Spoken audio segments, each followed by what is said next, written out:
Today, let's talk about a few ways you can prepare when you're ready to sell your home. My name is Shah, and I'm from the Real Brokerage in Metro Detroit area. I serve residential and commercial for any of your guys' needs. Now, you're thinking about selling your property and moving out. So the first thing you should do is look at the market conditions. Understand the neighborhood that your property's in right now and what you're selling in, and understand the market that you're moving into. It's important to know the cost of moving. Now, also, one of the other important things of understanding the market is so you can accurately price your property and you have a better expectation of how fast your property is going to sell and how is it going to sell.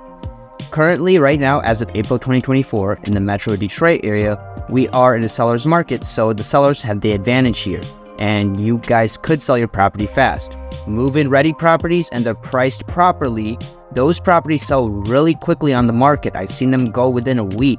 If the property is dirty on the inside or if it's priced really bad, you will see those properties stay on the market longer. And I highly advise you against overpricing your property. Let's say you have time and you're not in a rush to move out. I still would not overprice your property because the longer that the property is on market, it hurts the price, and you might get offers like 40 days after, but you might get lowball offers, and it's going to be really hard to get that new listing energy again. So it's important to set these proper expectations so you don't get frustrated with yourself, with your agent, or with your property if it's not selling quickly or if you're not getting the right offers you want. Now let's talk about a few things you can do to improve your property physically. First thing you should do is increase the curb appeal of your property. That means, clean the front yard, keep a healthy grass, power wash the driveways if you have to. Basically, make the property from the outside look really good. Because, as we know, first impressions mean everything, and it's the same thing for real estate. If the property looks really dirty on the outside and it's good on the inside, that's still going to be something stuck in the buyer's head. It's a really good idea to keep your front yard really clean. The second thing you should do on your property is declutter, depersonalize, and clean your property. Get rid of a lot of furniture that's covering up your property. Get rid of a lot of things that's like sitting on your counter. Keep all the toothbrushes, all your bathroom stuff in the cabinets or hidden. All your kitchen stuff hidden away too. If you have photos, hide them away. The sad reality is that in America, we have a lot of bias, and a lot of buyers do have bias. So you want to reduce that bias as much as possible when trying to sell your home, especially if you want to sell for the top buck. If the house feels empty, which sounds bad, but it's a good thing, and you're doing a good job. You want the property to be as visible as possible because people will be able to get a better impression of the property. Now, this third thing is to fix up your property. If there's anything mechanical or structural, I would highly suggest you fix it. Leaving it on the market for the buyer to fix it or figuring out is not going to go well for you. They might leave during inspection period, you might get lowball offers, or might stay on market very long. If the ACs and furnace don't work, replace them or fix them because you want those things to work. If they're not working, it's not going to sell properly. Fix up any other things that could be an issue in your property. The more things are fixed, the better it will be when it's selling it.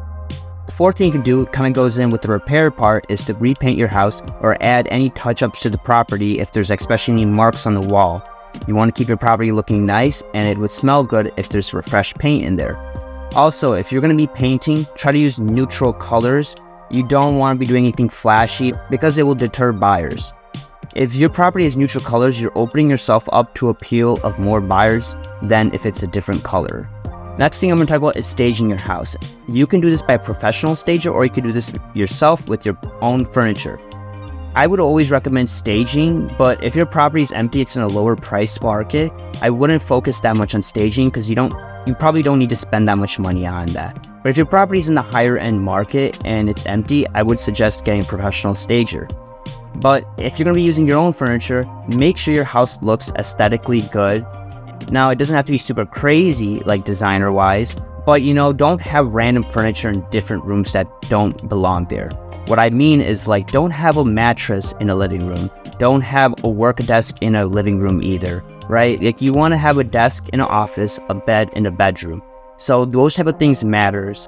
Any odd furniture that you have sitting around your house, kind of remove them or put them in the proper place.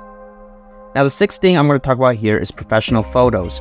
When you're about to list your property, your agent should get you a professional photographer. If you're listing with me, you will have a professional photographer. Professional photography makes a huge difference. You don't want someone taking you with the regular camera and then posting on there. If it looks really dirty pictures, people automatically think that this is like a fixer-upper or this is someone that doesn't care about the property and it's in bad condition. Property with nice photos makes a huge difference because that's what gets people through those doors when it's time to show the property. Nice photos can go a long way, so make sure you have a professional photographer. If you want to go the extra mile, sometimes your professional photographer can take drone footage or actual video footage and other things too, which could help out with the marketing in the future. And that's an option that you should do, especially if you're in the higher end markets. If you have $1 million mansion, you should be getting drone shot footage too, and someone making a video for that property. Now, the seventh thing I want to talk about here is marketing your property. This kind of goes in with the professional photography. The marketing can make a huge difference. If no one knows about your property, then no one's going to come in. So if you have the nice photos, you can list them on the MLS, which will make a good difference because the MLS links to Zillow. When listing on the MLS, there will be an option for coming soon, which can generate interest. So when the property actually goes on market, people will be in the property. If you want to go a little extra, if you have me as your realtor for listings, we will be doing Facebook ads and Google ads. Those can help out with your listing of your property. People see on the internet, it could increase more attention and traction for your property. If there is a video of your property, that might give them another green light for them to actually head to your property and check it out in person or submit an offer if they're out of state. Now, this eighth one could be tedious if your organization skills are not good, and this will be preparing all your documents. The type of documents you will need to get is your home warranty, the deed of your property, any proof of repairs and warranties on those works, any home inspection reports you have, utility bills so people can see how much it costs to run the property, any relevant records that could be of use to the buyer when they're looking to buy the property. Also, it's important to know what's going on in your property. If there's things that are an issue in your property or there's things that people should know, it should be put in the disclosure. And by law, if you lived in the property, you're going to be given a checklist to fill out, which will be a seller's disclosure, which will ask you a bunch of questions about the property. You have to answer it truthfully, especially if you're living in that property. If this property was an investment property, you don't have to fill out a seller's disclosure, but it's highly advised. If you have any questions about listing your property or just want any guidance about the current market data, please let me know. My name is Shah. I'm from the Real Brokerage in Metro Detroit area. Thank you guys for watching, and you guys have a great day.